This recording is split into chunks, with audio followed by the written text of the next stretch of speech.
সব বন্ধুরা মিলে কক্সবাজারে বেড়াতে এসেছি।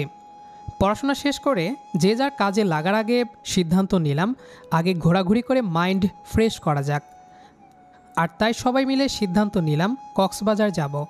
দীর্ঘ অনেকক্ষণ জার্নির পর এসে পৌঁছালাম কক্সবাজার। আগে থেকেই রিসোর্ট বুকিং করে রেখেছিলাম, আর তাই সেখানেই উঠলাম। আগে কিছুক্ষণ রেস্ট নিব, তারপর সবাই মিলে ঘোরাঘুরি করব। আমি তামিম চৌধুরী, বাবা মায়ের একমাত্র ছেলে। কিছুদিন হলো মাস্টার্স শেষ করেছি। চিন্তাভাবনা আছে বাবার ব্যবসা দেখাশোনা করার, আর তাই আগে থেকেই নিজেকে প্রস্তুত করে রেখেছি। প্রায় কিছুক্ষণ ঘুমানোর পর সবাই মিলে বের হলাম সমুদ্র সৈকত দেখতে। আমরা প্রায় 7 জন এসেছি ঘুরতে, আর সবাই ফ্রেন্ড। সমুদ্র পা ভিজাচ্ছি, সূর্য প্রায় ডুবে যাবে এমন অবস্থা। সবাই এসেই ছবি তুলতে লাগলো, কিন্তু আমি বিষয়টি এড়িয়ে গেলাম, কারণ আমার কাছে এসব ছবি তোলা থেকে প্রকৃতি অনুভব করাটাই বেস্ট লাগে। ছবি যে তুলব না বিষয়টা এমন না, কিন্তু তার আগে নিজ চোখে দেখা এবং অনুভব করাটা বেশি জরুরি। সৃষ্টির সব কিছুই কত সুন্দর তা কক্সবাজারে না গেলে বুঝতে পারতাম না।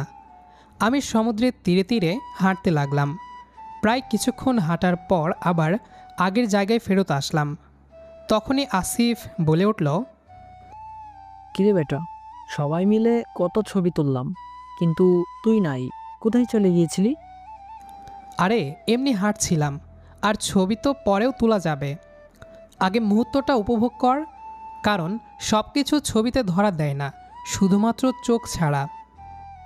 জি মিস্টার পণ্ডিত সাহেব, এখন চলেন রিসোর্টে ফেরা যাক। এমনিতেও শরীর অনেক ক্লান্ত, আজকে আর বের হব না, একদম কালকে সকালেই বের হব। ঠিক আছে, চল। পরের দিন সকাল, সবাই তখনও ঘুমে, কিন্তু আমার ঘুম ভেঙে গেল খুব সকালে। জানালার বাইরে দেখি হালকা কুয়াশায় ভেজা রোদ আর দূরে সমুদ্রের গর্জন। মনটা হঠাৎ খুশি হয়ে গেল। ভাবলাম সকালের হাওয়া খেয়ে আসি। সবাই ঘুরতে এসে ঘুমে, তাহলে আর আসলো কেন? আমি কাউকে না বলে চলে আসলাম সমুদ্রে। হাঁটতে হাঁটতে আর পেছনে তাকাইনি। ঠিক তখনই কারোর সাথে একটা জোরে ধাক্কা খেয়ে সামনে পড়ে যেতে লাগলাম, আর তখনই একটা মেয়ের কণ্ঠ ভেসে আসলো। এই যে মিস্টার, দেখে হাঁটেন না, চোখ কি কপালে থাকে নাকি? আমি পাশ ফিরে মেয়েটার দিকে তাকালাম। হাতে একটা কফির মগ, চোখে মোটা ফ্রেমের চশমা।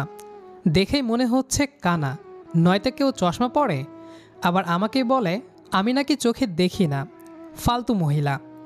আমি বললাম, আসলে আমি সমুদ্র দেখছিলাম আর হাঁটছিলাম, আর আপনি তো হঠাৎ সামনে এসে পড়লেন। ও চোখ বড় বড় করে বলল, এখন সব দোষ কি তাহলে আমার? আপনার জন্য আমার ড্রেস নষ্ট হয়ে গেছে কফির ছিটকে পড়ে। আমি একটু হেসে বললাম, না, আমারও আছে, আই অ্যাম সরি। ও মুখ ঘুরিয়ে চলে গেল। শুধু মনে হলো মুখটা যেন কোথাও দেখেছি। চোখে একটু রাগ, তবু মুখে এক ধরনের মিষ্টি ভাব। বিকেলে বন্ধুরা সবাই সৈকতে গেলাম ছবি তুলতে।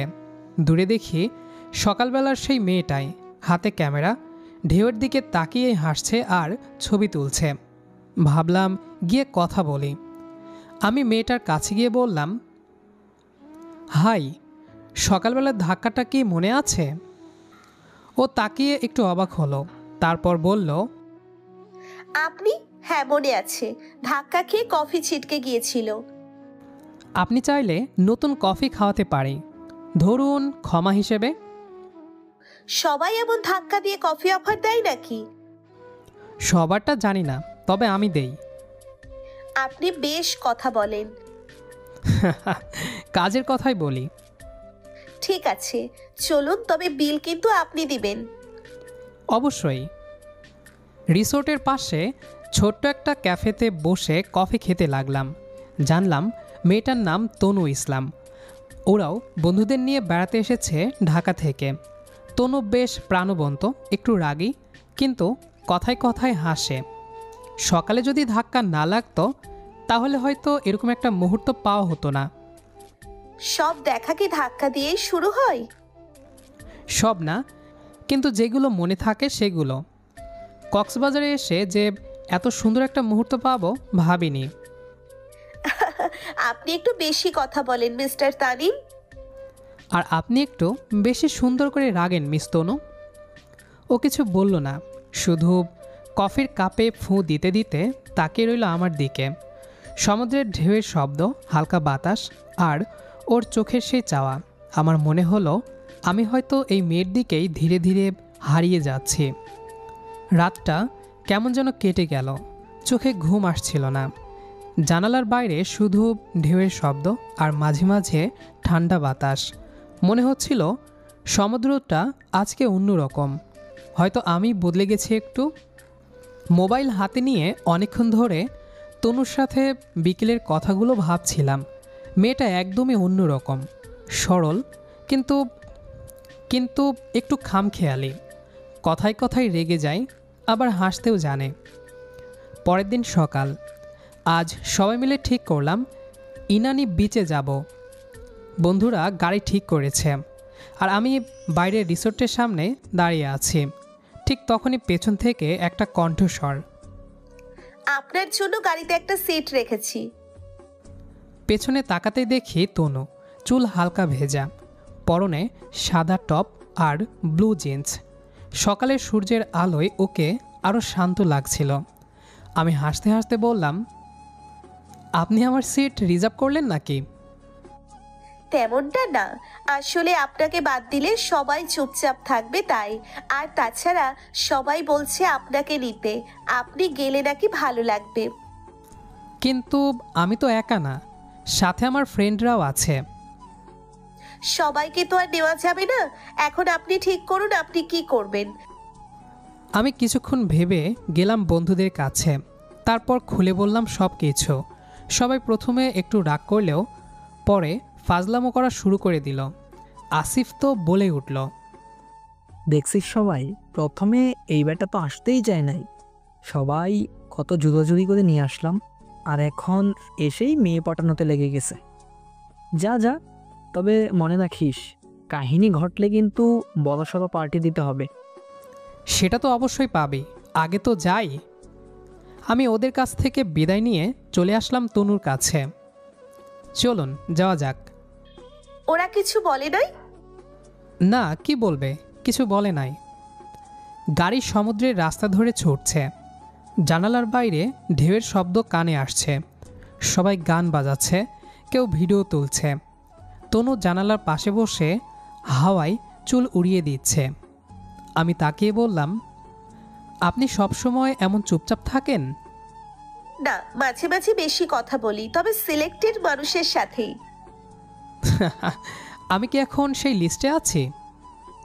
মনে হয় না। তাহলে চেষ্টা চালিয়ে যাব। দেখা যাক, তার আগে আপনি থেকে তুমিতে আসা দরকার। তা অবশ্য ঠিক। ইনানি বিচে এসে গাড়ি থামলো, একে একে সবাই নামলো। ঢেউয়ের কাছে গিয়ে ছবি তুলছে। আমি আর তনু হাঁটছি ধীরে ধীরে বালুর ওপর। তুমি সব সময় এমন শান্ত থাকো, মনে হয় পৃথিবীর কিছুই যেন তোমাকে ছুতে পারে না। ছোঁয়া তো অনেক রকম হয়, কেউ ঢেউয়ের মতো এসে ভিজিয়ে যায়, কেউ স্থির হয়ে পাশে দাঁড়ায়। ও তাকিয়ে রইল কিছুক্ষণ, তারপর বলল, তুমি এসব কথা সব সময় বলো নাকি শুধু মেয়েদের সামনে? তুমি ছাড়া আর কেউ এসব শুনতে আগ্রহী না। তনু কিছু বলল না, শুধু হেসে সামনে তাকিয়ে রইল। বিকেলবেলা, সূর্য ডুবছে, সবাই ফিরে যাচ্ছে রিসোর্টে। আমি আর তনুও ফিরে যাচ্ছি। থ্যাঙ্কস কেন? আজকে সারাটা দিন এত সময় দেওয়ার জন্য অনেক ভালো লেগেছে, নয়তো আমরা বোরিং ফিল করতাম। আমারও খুব ভালো লেগেছে। সেদিন রাতে রিসোর্টে ফিরে সবাই আমাকে নিয়ে টিটকারি করতে লাগলো, কিন্তু আমার মন ছিল অন্য কোথাও। বারান্দায় বসে দূরের সমুদ্রের দিকে তাকিয়েছিলাম। মনে হচ্ছিল আমি আজ একটা নতুন অনুভূতির শুরুতে দাঁড়িয়ে আছি। দেখতে দেখতে ঘোরাঘুরির শেষ দিন এসে গেল। কক্সবাজারের সকালটা অদ্ভুত নীরব। হয়তো যাওয়ার বেলায় এমনই হয়, সবাই ব্যাগ গুছিয়ে নিচ্ছে, কেউ ছবি তুলছে শেষবারের মতো। আমার মনটা কেমন যেন ভার হয়ে আছে। তনুর সাথে শেষবারের মতো সৈকতের সামনে দাঁড়ালাম। ও বলল, শেষ দিন, ভাবতেই খারাপ লাগছে। হ্যাঁ, মনে হচ্ছে এই সমুদ্রটা আজ একটু চুপচাপ। তোমরা কি আজকেই ঢাকায় ফিরছো? হ্যাঁ, আর তোমরা? হ্যাঁ, হয়তো দেখা হবে না আর। আমি হালকা হেসে বললাম, হয়তো না, হয়তো হবে। ওর মুখে একটু মৃদু হাসি এলো। চুপ করে কিছুক্ষণ পর বলল, তানিম, একটা কথা। হ্যাঁ বলো। তোমার নাম্বারটা দেবে? আমি ভেবেছিলাম আমি চাইবো আগে, কিন্তু তুমি তো আরও সহজ করে দিলে। দুজনে হেসে নাম্বারটা একে অপরকে দিলাম। ঢাকায় ফিরে আবার আগের মতো ব্যস্ত জীবন। অফিসের কাজ, বন্ধুদের আড্ডা নিয়মভাবে চলতে লাগলো। তবু প্রতিদিনের শেষে একটা ফাঁকা সময় আসে যেখানে শুধু তনুর কথাই মনে পড়ে। রাতে হঠাৎ ফোনে একটা মেসেজ আসলো। তুমি ঘুমাওনি এখনো? আমি হেসে উত্তর দিলাম, না, ঘুমালে তোমার মেসেজটা মিস করতাম। তুমি একদম বদলাওনি। আমি কখনোই বদলাবো না, যেমন আছি তেমনই থাকবো। হ্যাঁ, বদলে যাওয়া মানুষ আমার একদম পছন্দ না। তোমার পছন্দের সাথে আমার পছন্দের অনেক মিল আছে। হয়তো। এরপর দিন কেটে যায়, রাত আসে। প্রতিদিনই আমাদের কথাবার্তা বাড়তে থাকে। কখনো হাসি, কখনো মজা, কখনো অকারণে ঝগড়া। একদিন তনু বলল, তুমি জানো, মাঝে মাঝে মনে হয় কক্সবাজারে তোমার সঙ্গে দেখা না হলে হয়তো এই কথাগুলোও হতো না। একদম ঠিক বলেছ। মাঝে মাঝে কিছু দেখা নিজের অজান্তেই হয়ে যায়। মাঝে মাঝে মনে হয় কিছু মানুষ হঠাৎ এসে জীবনের রুটিনটাই বদলে দেয়। যেমন তুমি। হয়তো, আবার হয়তো আমি শুধু একটুখানি ঢেউ হয়ে এসেছি তোমার জীবনে। ঢেউ তো চলে যায়, কিন্তু যে ভিজিয়ে দেয় তার ছোঁয়া থেকে যায় অনেক দিন। তুমি জানো, আমি আগে অনেক ফাজিল ছিলাম, কারো কথা শুনতাম না। সবাই বলতো এই মেয়ে একদিন বিপদে ফেলবে। এখন তো দেখি সেই ফাজিল মেয়েটা একদম রোমান্টিক বউ হওয়ার মতো আচরণ করছে। বউ? তুমি একটু বেশি এগিয়ে যাচ্ছ না? স্বপ্ন দেখতে দোষ কোথায়? তাও যদি স্বপ্নটা তোমায় নিয়ে হয়। তনু কিছু না বলে চুপ করে রইল। নীরবতা ভেঙে আমি শুধু বললাম, ভয় পেও না তনু, আমি আছি, ঢেউয়ের মতো না, তীরের মতো। এভাবেই রাতগুলো ভিজে যায় কথায়, অনুভূতিতে, আর না বলা ভালোবাসায়। তনুর হাসি, রাগ, খামখেয়ালিপনা সব কিছু এখন আমার দিনের অংশ হয়ে গেছে। একদিন হঠাৎ তনু বলল, তানিম, আমি ভাবছি একটা কথা। বলো। যদি কোনোদিন আমাদের দেখা না হতো, তাহলে তুমি কি অন্য কাউকে নিয়ে এমনভাবে হাসতে পারতে? হয়তো হাসতাম, কিন্তু এমনভাবে নয়, কারণ কেউ তোমার মতো হতে পারে না। জানো, তোমার এই কথাগুলোই আমাকে দুর্বল করে দেয়। দুর্বলতা নয় তনু, এটা সেই অনুভূতি যেখানে ভালোবাসার জন্ম নেয় চুপচাপ। ফাজিল হলেও তুমি বেশ রোমান্টিক আছো। ধীরে ধীরে আমাদের সম্পর্কটা গভীর হতে থাকে। এখন একে অপরের সম্পর্কে বেশ ভালো জানি। আমি নিজেও যেন তনুর প্রতি দিন দিন দুর্বল হয়ে যাচ্ছি। ওর মতো আমি আর কাউকে খুঁজে পাই না। তাই এবার সিদ্ধান্ত নেই, নিজের মনের কথা তনুকে বলে দিব। যা হবে তা পরে দেখা যাবে। একদিন বিকেলে আমি তনুকে দেখা করতে বলি, একটা ছোট নদীর পাশে। বিকেলে তনু আসে একটা নীল রঙের শাড়ি পরে। আমি যেন আমার চোখ সরাতে পারছি না।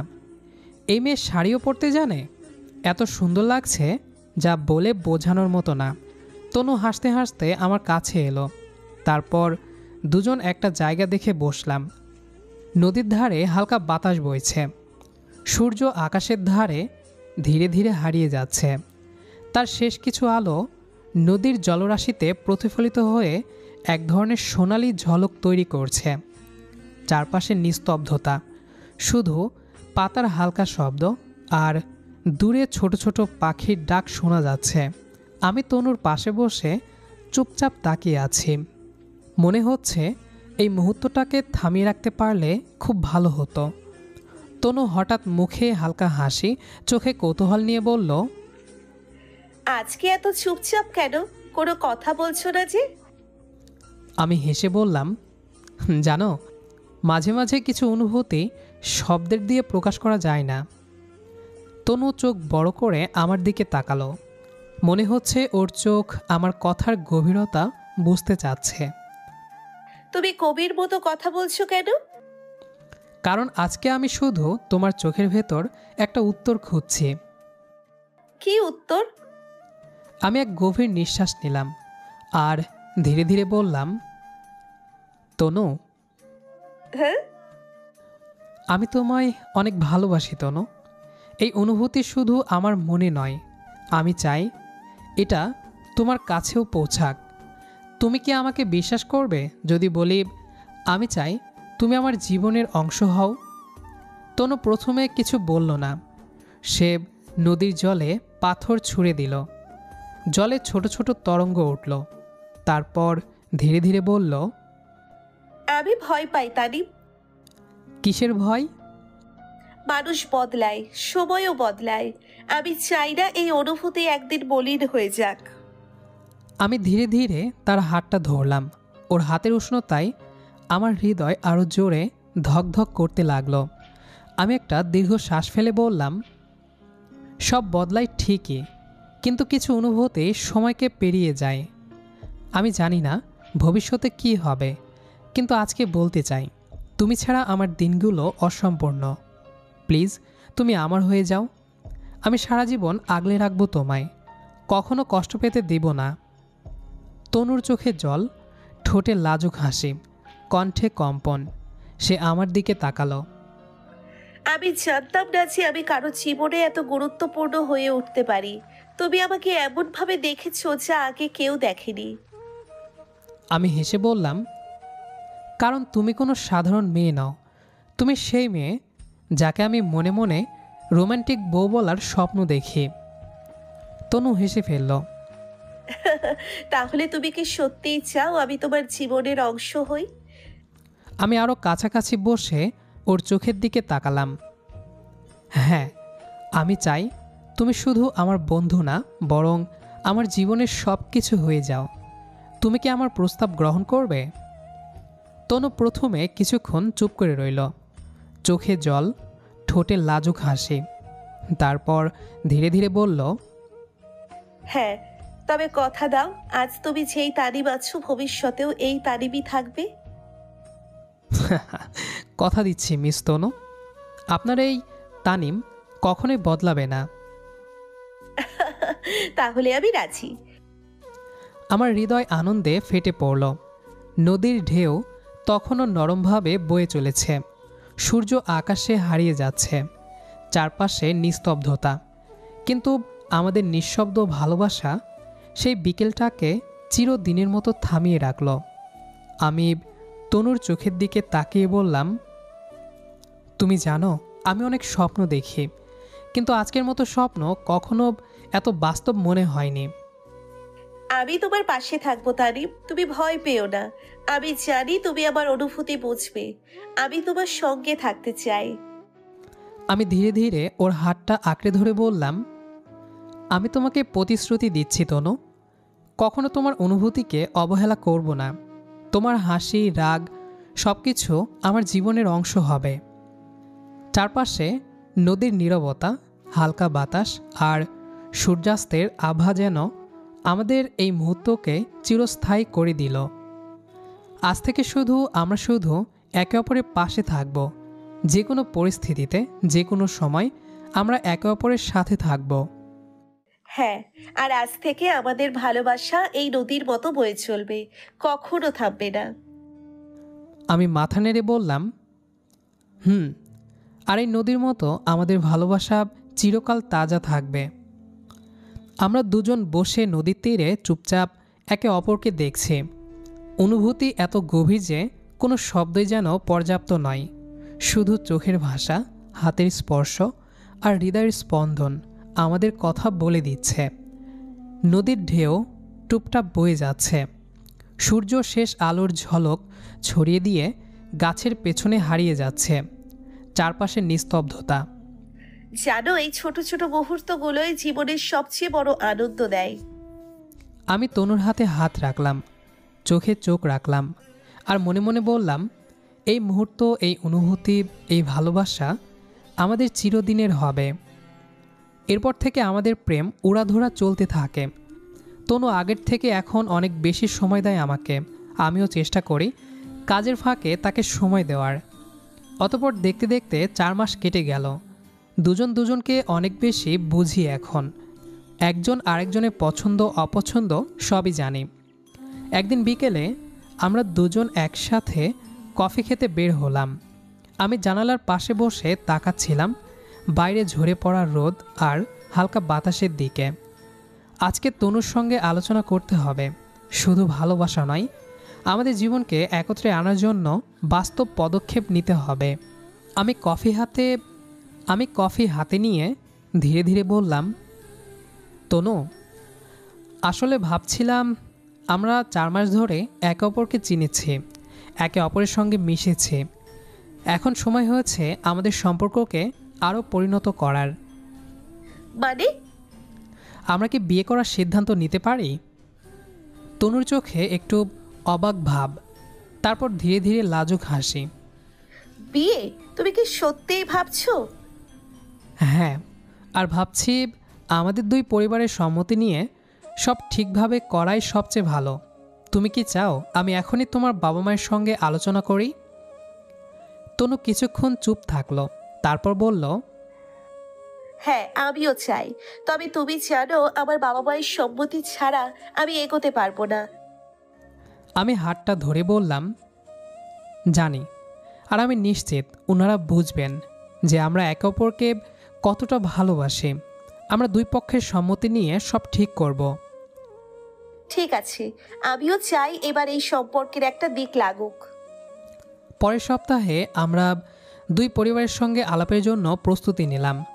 সব কিছু শেষে আমি আমার বাবা মাকে রাজি করালাম। তারপর একদিন বিকেলে তনুর বাড়ি গেলাম। তনুর বাবা প্রথমে চুপচাপ বসেছিলেন। আমি ধীরে ধীরে বললাম, আঙ্কেল, আমি তনুকে অনেক ভালোবাসি। আমি চাই ও আমার জীবনের অংশ হোক। আমি প্রতিশ্রুতি দিচ্ছি, সবসময় ওর সুখের জন্য চেষ্টা করব। তনুর বাবা চোখ বন্ধ করে ধীরে ধীরে বললেন, ঠিক আছে, আমরা সম্মতি দিচ্ছি। তবে মনে রাখবে, বিয়ে শুধু ভালোবাসা নয়, দায়িত্ব। আমি চাই তোমরা খুশি থাকো। আমার মেয়েকে সুখী রাখবে তো? আমি দৃঢ়ভাবে বললাম, জি অবশ্যই, আমি সর্বদা চেষ্টা করব। বিয়ের তারিখ ঠিক হলো। 1 মাসের মধ্যে আয়োজন শুরু হলো।